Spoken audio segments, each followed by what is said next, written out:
With I want the a shirt 3D, just like that.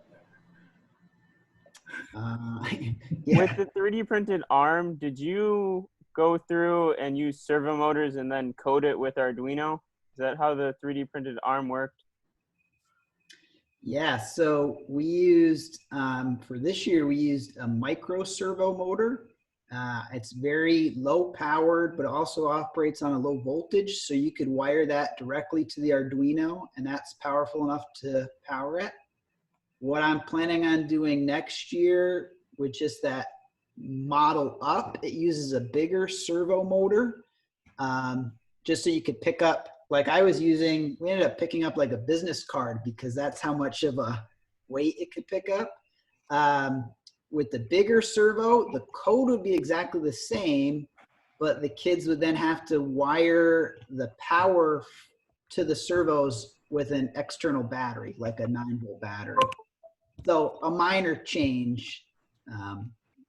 Yeah. So it's cool in TinkerCAD. They actually have the little skill builders. You can learn how to wire and code a servo motor. And then that's what we're doing with the robotic arm, except we're using 4 servo motors at the end. So that was part of the process. The kids identify what servo motor connected to what part of the robotic arm. And then in a live classroom, they figured out what was the range of motion it could travel in the robotic arm. And then they adapted their code to that.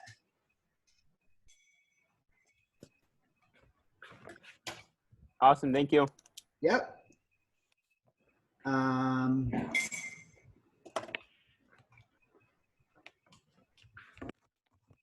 Okay, I'll go. Yep. Oh, shoot, I just hit something. Don't have much money, like everybody. Right.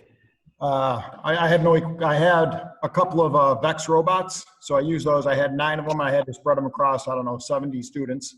Right. Can you do the 3D printer thing? Now, if I bought one thing, I could buy a 3D printer, and then I could make my own robots, correct? Yeah. That's kind of where I started with it. Okay. What kind of 3D printer did you get? I really recommend, it's the Dremel 3D40. They also have a better, like a one that can print different plastics called a Dremel 3D45. They're a little expensive, but what you don't want is a 3D printer where you're trying to fix the 3D printer when you're just want it to 3D print.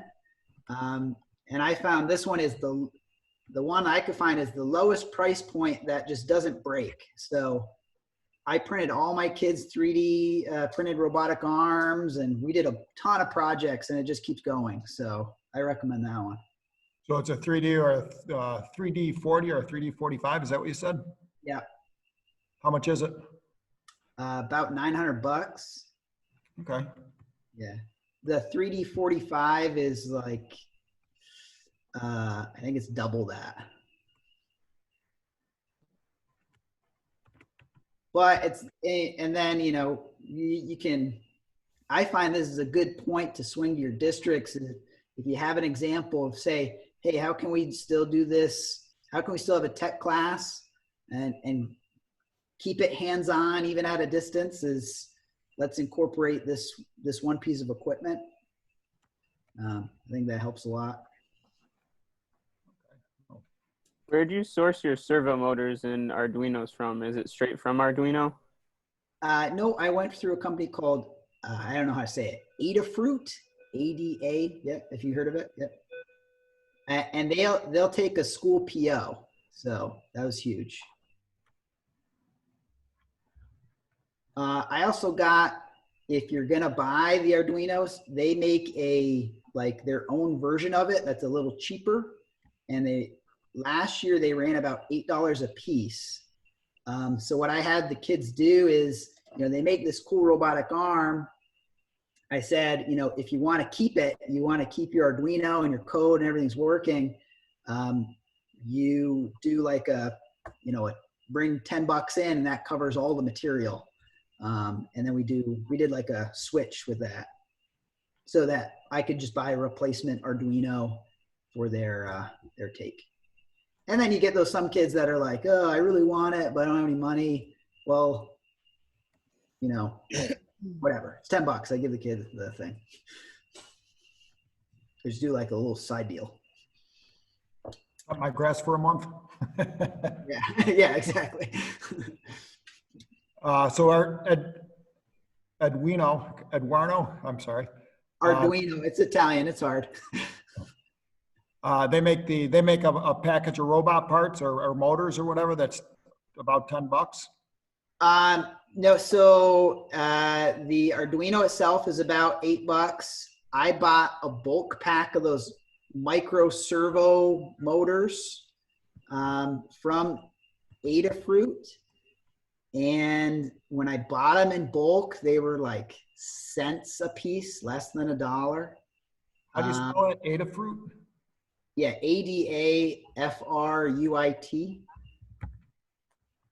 Just like it sounds. So you would need that. You need 4 servos, and you would need a bunch of really small hardware. I used M4 nuts and bolts, and where I found them the cheapest is from a company, McMaster-Carr. Yes, I'm done with them.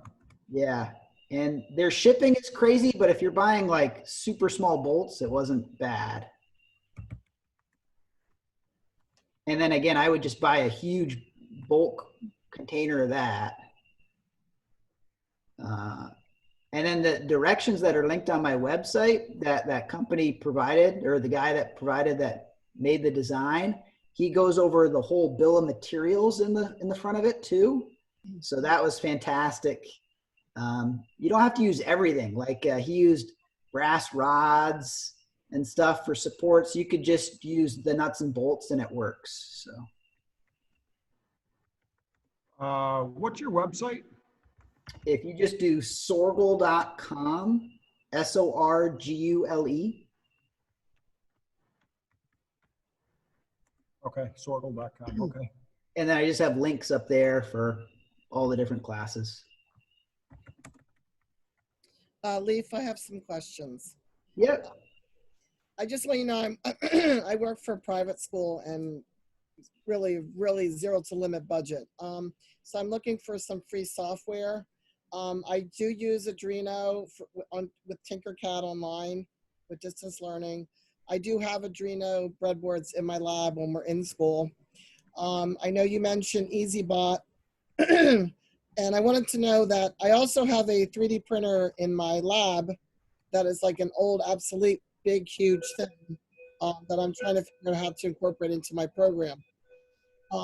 So you gave the Dremel now, but I'm having a lot of trouble using the free version of Autodesk and Fusion 360. I was given a link for Fusion 360 and I was told that I could get that free at least for a year. At Autodesk, it seems like if my kids download it, it's only good for 30 days. So Yeah, what do I do with kids that I don't have a budget? Yeah, so this is, it's tricky. They download it. It's in the trial version. They have to click on their name. Yeah. Then they have to go to buy now. But way at the bottom in small text, you can say, do you qualify for a free copy? And you do. So you have to click on that. And then that brings you to register as a student. Okay. And how good is that for? How many days, you know? That's for years. Years, really? Yeah, it's amazing. Sure. Can a teacher do that? Yep. I've had mine for a couple of years. All right. And Fusion 360, how do you cooperate, you know, put these all together? How do you connect all this stuff together? Like, do you use Autodesk separately from Fusion 360 or? Autodesk is the parent company for Fusion 360. Right. So you don't run them together, right? What I'm saying is you don't do a project in Autodesk and export it into Fusion, because I know Fusion has all this modern stuff, like it shows you the heat temperature of a part running, things like that. Fusion it's all-inclusive CAD package and simulation and manufacturing. So I have the kids do all the drawing in Fusion 360 as well. Okay. And is there a free version of that or no? Yeah, that one's free. Okay. Same thing. I got to look for the qualified student years. Yeah. Okay, great. All right. And then EasyBot, can you say a little more about EasyBot? What is that all about? The 3D printed one? Yeah. Yeah, so that was just a guy who made the file, and then he shared it out. Okay.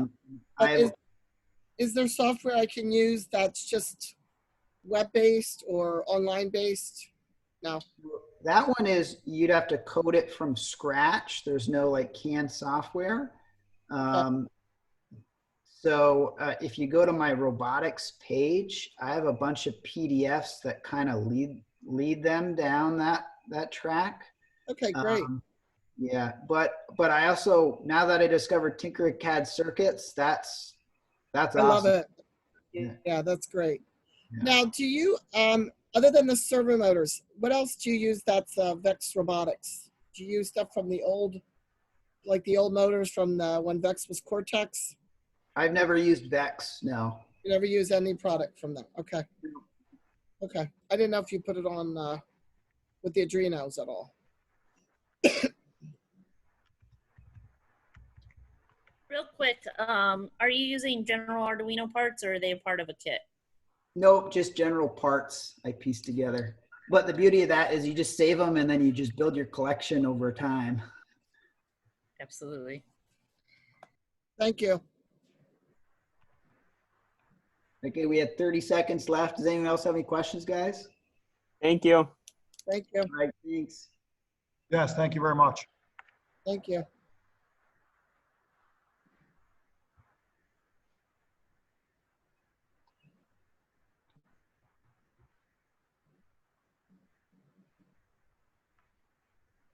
I just want to thank you very much for sharing all that information with us. For those of you that are not NYSTEEA members, you may want to consider joining NYSTEEA. All of this stuff right now is on our website. Welcome back. You're back in the main room. Everyone's coming. Still have people in breakout rooms. Awesome. Thank you for being so considerate about your mics. We really appreciate that. Cool. Everyone's back. Awesome. I love traveling through the interwebs. It's pretty cool. Hope you enjoyed your chat in the breakout room. Hopefully you met some cool people, heard some great things, got some questions answered. Caitlin just shared with us in the chat a post survey. We would absolutely adore if you took that post survey. Our results from our last survey were really informative to help make this one happen. We are looking to do another session sometime in the future, knowing that school is ending in a few weeks and everyone's kind of tired. So we're excited that you joined us here today. Anything else, Caitlin? Nope, I just dropped the link one more time. We really hope that you check us out on the NYSTEEA website. All the resources will be posted in a few days. Again, the session was recorded. All of the resources that our presenters shared will be uploaded to that website as well. Thank you so much for your time. We really appreciate it. We know that all of us are short on time at the end of the school year. So thank you so much to our presenters for sharing some information on what they've been doing. And definitely make sure that you keep on reaching out to your peers. We are here for each other. You know, tech ed community is pretty tight, so make sure you keep that going. And thank you again so much for your time. So sorry that we ran a little bit over today, but it was great content. So thank you, thank you, thank you. And we hope to see you again in either a couple weeks, either at the end of June or after the 4th of July. We were kind of in discussions whether or not, you know, we wanted to do it in a couple weeks or, you know, at the beginning of July. So thank you again. We'll stay on for a few more minutes if you had any lasting questions, but that concludes our second Tech Ed Teacher Talk. Thank you so much. Okay, thank you. Bye. Exciting to see you all. Thank you, Steve. Yeah, thank you guys. All right, you take care. Bye-bye. What's your web address again? Oh, ITEA.org is the website, and ITEA@ITEA.org is what you can email any questions to or comments. And NYSTEEA is NYSTEA.org. NYSTEA. Thank you. Yeah. The same thing. Yep, I'll drop that in the chat again too. I'm copying and pasting as quick as I can. So the backslash COVID-19, that's where all the resources will be directly posted. Kim, no problem. Please, please, please join us next time. Consider presenting. Okay, great. Thanks. Bye, Steve. Nice to see you. Hey, Take care. good seeing you Nice too. seeing you guys. You See you bet. soon. Very exciting watching all you folks. This is awesome. Thanks. Thank Have a you. good one. Thank you for joining us. Thank you, guys. I'm sorry. Next time I want to be there. So, and if you want me to present on something, I'd be happy to do that as well. All right, thank you so much. Okay, bye-bye. Bye. Thanks for having me. This was great. Liz, I had a big push in my VR breakout about the Edisons and the kind of connecting the Edisons with that VR because of the Scratch and the Python. Can you? Well, Yeah. you can't specifically, but it's the same coding. So they said if we went back to school, would I still use it? I said probably could because it'd be a great. Those would work great together. Yeah, totally. Thanks. Awesome. Yeah, so it's cool. All right, see you guys. Thank you so Bye. much. Thank you. Well, I know that Jake is still in here. He has interest in helping us with going through the new standards